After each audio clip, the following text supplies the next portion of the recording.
What's the stupidest question you've been asked at your job? Please send me your email address. The request was sent to my email address. I have a colleague I work with that every time she has to open a particular website, which is almost daily, she finds the email where I sent her the link and opens it from there. Every so often, she'll email me that she can't find the link and I have to resend it. We had one woman back in '92 typing up mailing labels in Word, printed them, they were too low, so she deleted the whole lot and rekeyed them higher on the page. I wish I was joking. I had emailed something for the director of marketing at my old company to review. She replied quickly, "Thanks, I'll take a look at it." Like 2 weeks later, she asked me to resend her the email, by replying to the same email. My aunt has texted me several times asking for my phone number. I had a manager who printed out hard copy images from his email and would tell me to cut them to size, print them and then scan them, rather than, just forwarding them to my email. This was last year, so it's not like there's a tech excuse here. I am Gen X, by the way. He was 15 years younger. In his defense, no one, mostly younger than either of us employees, could understand my exasperation. That office looked like a scrapbooking convention. Worked as customer service for an electric and gas company. I cannot believe how many adults do not understand when it's cold outside. You use more gas to heat your home, increasing your bill. It does not matter if you have new windows and insulation, there will always be an influx during a month of below zero temps. A friend who works for the local electric company told me it's exactly the same here during summer. She says everyone's very least favorite question is, how can the outside temperature make a difference when we keep our AC set at 70 degrees Fahrenheit all summer long? I'm a teacher in Germany. A student asked last year if I'd ever lived abroad. I said yes, in South Africa. Then she asked, "Why are you still white?" I didn't know what to answer, so I just went along with our casual chat. Turns out she believed that white people in Africa are subject to a reverse Michael Jackson effect. I want the escargot, but can we get it without the snails? Can we have the steak tartare well done? I want my steak medium, but I don't want any pink in the middle. Been a server for over 2 decades. I have an endless supply of questions like this. I was thinking more along the lines of a tray of just snail shells. Well, they said no snails. The shells are still part of the snail. Also, I did hear this exact order before. Granted, it was a child who thought escargot was garlic butter and bread but didn't want the floaty chunks. I thought the waiter would bust when this 8-year-old said I would like some snails. No floaty chunks. And some bread, please.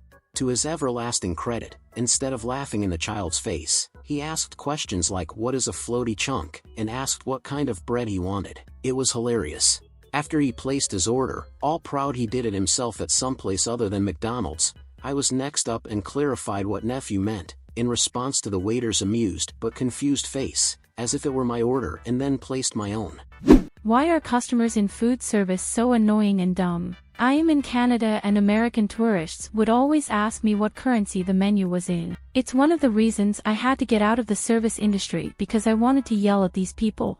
What is wrong with you? You are in Canada at a Canadian restaurant. Why would you think our menus are in American currency? I was a waiter. Had this shrimp and filet 6 shrimp, 6-ounce filet. This 50-ish-year-old woman came in and asked what type of fish we used. It said Black Angus beef in the description. Watched an old lady once order an old-fashioned at a bourbon distillery, then complain it tasted too whiskey-ish.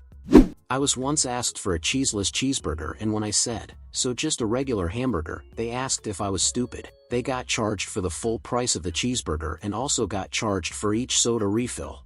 Out-of-towners.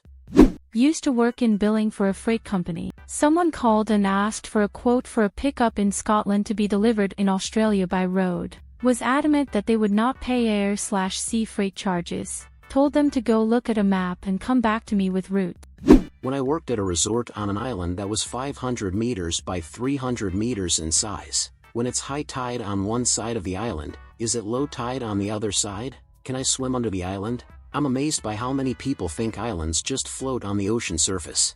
Can I swim to the Great Barrier Reef from the island? Technically, yes, but as the GBR is about 12,000 kilometers away, you have to be a strong swimmer with a lot of free time. Yeah, worked in the tourist industry in the 1,000 islands years ago. I was asked by a visitor what we did with all the islands in the winter. Do you pull them all to shore? There's just no responding to that. We'd get them back, though. On the St. Lawrence, you'd see white foamy lines in the water from boat wakes. They'd ask, "What are those white lines in the water?" We told them they were melted snowmobile tracks left over from last winter. Idiots. I like this marble, but I want it in granite. Can you order this pattern in a granite? No. Why not?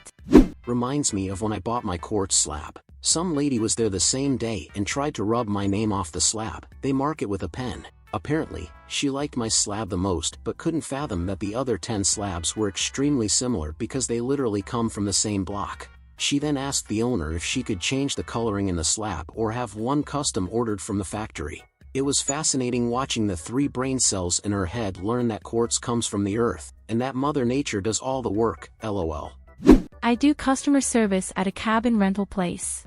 After cooking over a fire, guests got mad at us and asked, why are there black marks on the meat they cooked over the fire? It was char, and they demanded a refund for the expensive meat they bought for their trip. Also, we get asked a lot about why the weather is the way it is. I don't control the weather. Oh, also, a girl texted in the other night saying, why do you guys put a huge rock where I'm supposed to park at my cabin? I just messed up my boyfriend's car because this rock was in the way. Girl, the huge rock is there intentionally, and it's there to prevent you from parking right there.